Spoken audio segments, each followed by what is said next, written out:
I built an awesome, colorful, turtle-shaped charcuterie board because turtles are cool. And I'm using resin to elevate my project. What are you saying? You want one too? Well, follow me and lessons anfangen. There's dirt on my hands, strong like a tree. There's roots where I stand. Having a well-organized, clean workshop has always been the #1 thing. I don't know what's been going on lately. My workshop is a mess. I even get attacked by my broom now. Anyways, I went through my recent acquired wood pile and found a piece that inspired me. I glued up 2 pieces a few weeks ago and never used them. I will add this piece to that to create a turtle shape. First, I cut the pieces to size by using my miter saw. I want to have the least amount of scrap wood in the end. The widest point of the shape is the front turtle wings, so I thought it would be the best to just glue on 2 pieces on the sides to accommodate the width of the front wings. Do turtles even have wings? Are they called wings? I don't know, let's just call them wings.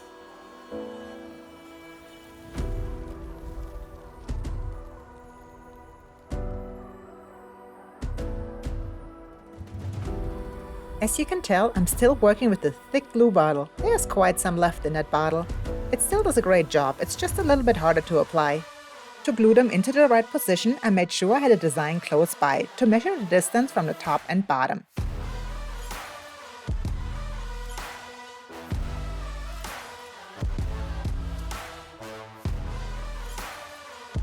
While the glue is drying, I went ahead to cut a familiar design on my CNC. Do you remember this? I cut that on my old Shapeoko and I had issues back then, so I thought it was time for redemption. And I cut it again on my new machine. And it came out perfectly. As you can tell, I'm working on creating a few more of those calendars, since they were so popular back then. I'm so in love with my new Shapeoko. Once I had cut all those calendars, the glue had set enough and I could start cutting the turtle design.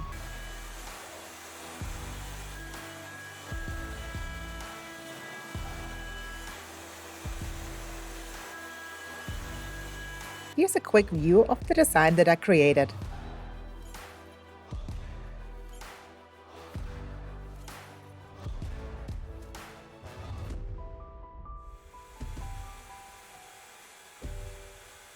And here's how it looks while it is cutting.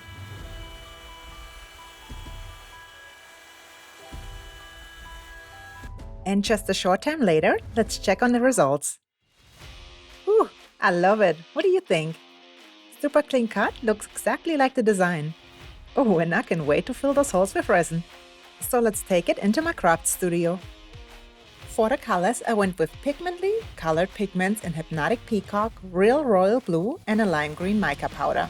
For the resin, of course, I'm using ultra clear epoxy. You ask why? Well, look at the results like this one. Super clear, non-yellowing, low odor, extremely hard and scratch resistant. Best of all, it's made in the USA, and it's super easy to work with, for beginners and professionals alike. Getting a great result starts with getting the right resin, and Ultra Clear is definitely my go-to brand. Look how beautiful those colors are. For the color scheme, I decided to go with a dark in the middle and then have it bleed into the sides with a lighter colored blue. And then the green I will use on the bottom and the tips of the top wings to highlight those areas.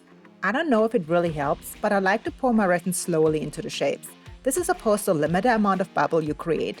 Not sure if it's true, but I've had no issues with bubbles, so I will continue to do this. Always remember to work in a well-ventilated area or work with a respirator. This resin has no VOC and is virtually odorless. But I really don't know if that means I don't have to wear a respirator, so better safe than sorry. My craft room has 2 windows and a fan, so always have a draft going for fresh air circulation. To blend the colors, I just used a wooden stick and swirl the colors into each other.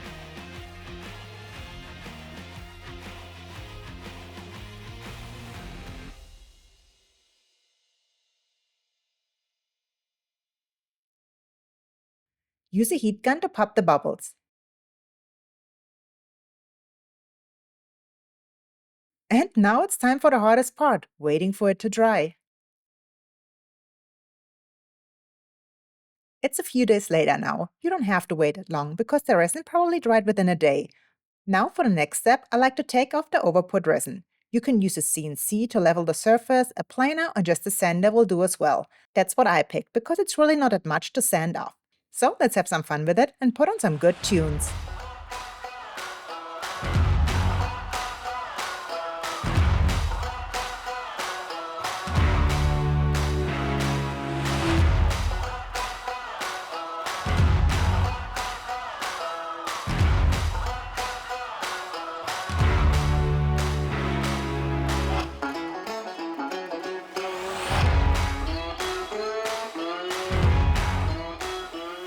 And just like that, the surface is super smooth.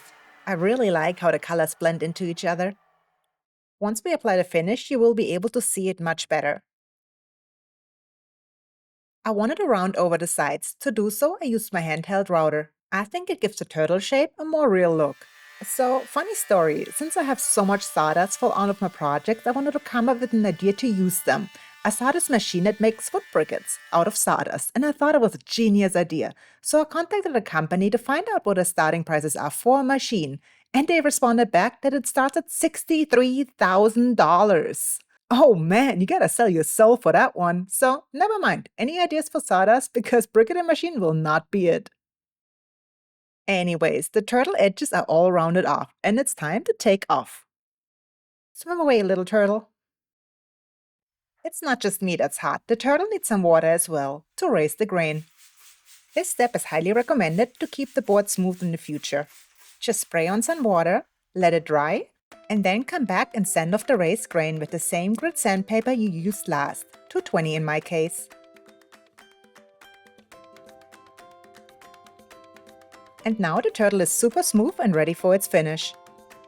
For the finish, I'm using MeikeMade Liquid Hydration, followed by a layer of Mousse Magus wood butter. This finish is food safe and makes it look fantastic. I use this finish for all of my creations that need to be food safe. It's my finish, so of course I'm biased, but I wouldn't use it if I weren't happy with it.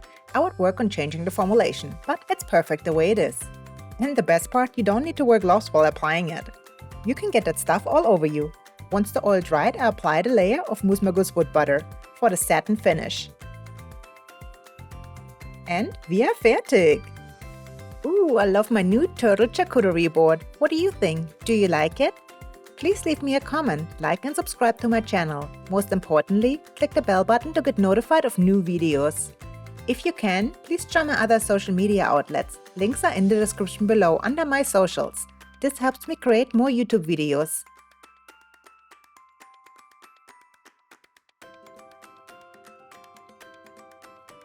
See you soon. Tschüss und auf Wiedersehen.